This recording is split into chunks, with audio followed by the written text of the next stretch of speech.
What's a real life example of someone ruining their reputation? There was a PC building company earlier this year that disqualified a prize winner because the company owner thought the winner's social media presence was too weak. Not fake, mind you, just not popular enough to be worth sponsoring. Gerald Ratner. At one time Ratners were a nationwide chain of jewelry shops in the UK. They were known as an affordable jewelry shop. In 1991 he was a guest at the Institute of Directors and made a speech where he called the stuff sold by his shops total crap. A popular range of earrings was described as being cheaper than a prawn sandwich and compounded it by saying the prawn sandwich would last longer. Shares in the company dropped like a stone and he was fired by the majority company shareholders. I was just reading a story about how a police officer with a perfect career ruined everything by buying donuts and scanning a barcode for a carrot to make it cheaper. Lost his job for that. We had a beloved band instructor at our high school. He worked there 4 years and everyone thought he was a great guy. He went to a band camp car wash fundraiser and decided to jerk off to the girls washing his car. While he was in it, in the matter of a few moments his life was ruined. And the fact that so many people are saying if it was this or that incident in their hometown is really sad. It looks like this disgusting behavior is way more common than I imagined. The CEO of Abercrombie & Fitch, when he said something like I want cool people to wear our clothes, not fat people, when asked why they didn't carry any plus-sized clothes for women. The term cancelled wasn't really a thing back in 2013, but Mandela and Death get cancelled hard after that. Probably a not-ball answer from my stupid knowledge of YouTube drama, but Austin Jones, pretty boy musician type, proper 2010 Justin Bieber cut and everything, whose long-running career racked him up a not unreasonable 1.6 million subscribers. Then videos of him teaching little girls how to twerk got out, among him doing other things with little girls. You'll be happy to know he's in jail now. Former Brooklyn/Los Angeles Dodgers baseball player and executive Al Campanis. He had a brief career as a player with the Brooklyn Dodgers, playing only 7 games with them in 1943, but spent a lot of time in the minor leagues and played 1 season in the minors with Jackie Robinson the year before Robinson became the first African American player in the majors. After retiring as a player he became a scout and moved up in the organization to become the general manager of the Dodgers in 1968. On April 6, 1987, Campanis was invited to appear on the TV show Nightline to be interviewed by Ted Koppel about Jackie Robinson, as April 15th would be the 40th anniversary of Jackie Robinson's first game in the majors and they were good friends until Robinson's death in 1972. Koppel asked Campanis about why there were so few black managers and no black general managers. Campanis answered, I truly believe that they may not have some of the necessities to be, let's say, a field manager,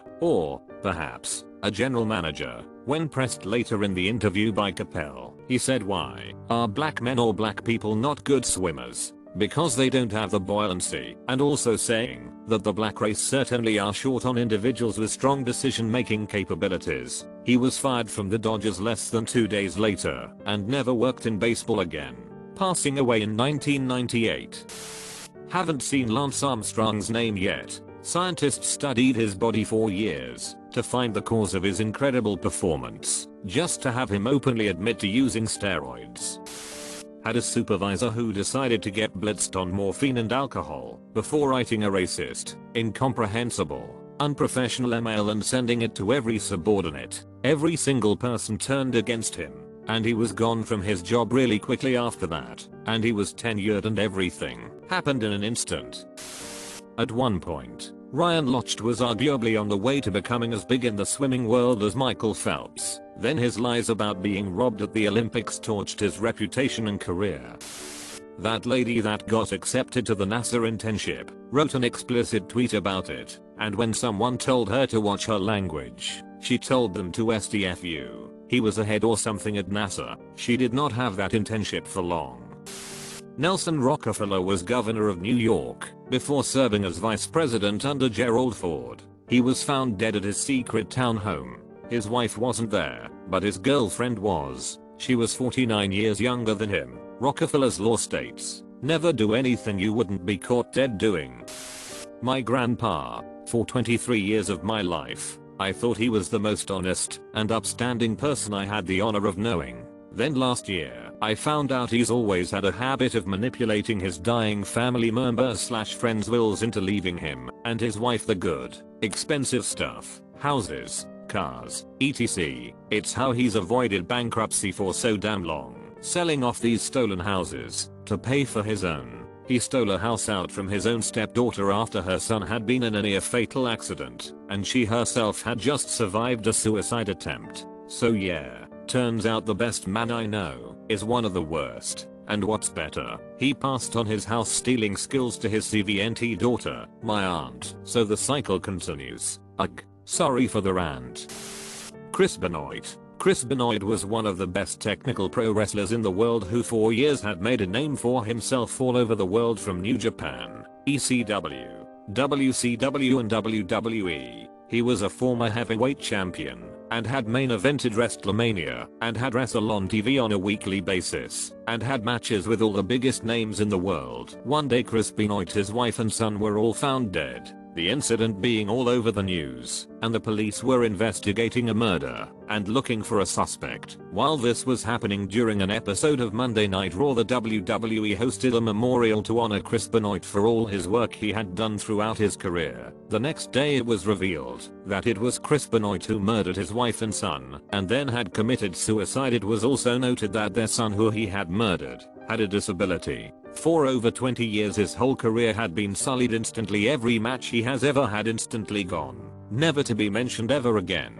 The WWE had completely hidden him from history, but erased him in the record books, and he was considered to be one of the greatest technical wrestlers ever. For any student who started pro wrestling, they were often told to watch and study Chris Benoit.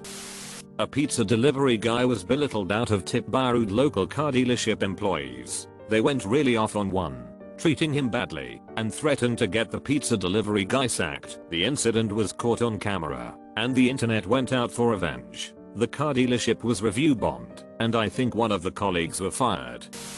A former boss in the army did it. He was son of a general, airborne ranger, and had a family right out of Stepford Wives. He was the perfect soldier and family man, until one day it was found out he was banging an interpreter he met in Iraq. He hid this for a number of years, but it was eventually discovered that he was flying her all around Europe on US Air Force planes in order to keep her clothes and keep it a secret from his wife. The army found out, and he was forced into retirement and had to pay several $100,000 to cover the cost of the misappropriated aircraft. The divorce proceedings were quite comical as well, made the military newspapers and everything. Travis Scott's apology and behavior during the Astroworld tragedy. Dude is an awful person and people just give him a pass because he's rich and famous and is married to one of the Kardashian relatives. PPL pick and choose, man, I swear. They will blindly defend people if they like them enough. Dude basically let 10 people pass away. His fans are brainwashed by his garbage music. Had a teacher in high school that everyone loved. He always helped kids who were being bullied. Fully sat down with us and tried to mediate any conflict in groups as well. No one had a bad thing to say about him. One day a news story breaks that a teacher was caught filming up girls' skirts at the mall. Next day our favorite teacher had taken a few personal days. Everyone defended him, saying it was only a coincidence that he was gone. We knew it was him when they started talking to girls from our school. They found footage of up underage girls' skirts on his work laptop. 99% were students. He was only caught because he attempted to try it in public and was seen by a security guard and tried to flush the evidence down the toilet. Destroyed his career, family and life. Not 20 years but close. Worked my way from dishwasher to waiter to inventory manager to district manager of a large chain restaurant. At any given time there would be about 40 to 50 staff answering directly to me. Anyways, threw it all away in literally 5 minutes when our general manager gave us his surprise visit. I used to be a raging alcoholic. Literally only time I was sober was when I'm sleeping. Been clean 1 year now. She caught me drinking on the job and fired me on the spot. I'm in a completely different industry now, but I cringe how I let it get out of control. So yeah, I messed up.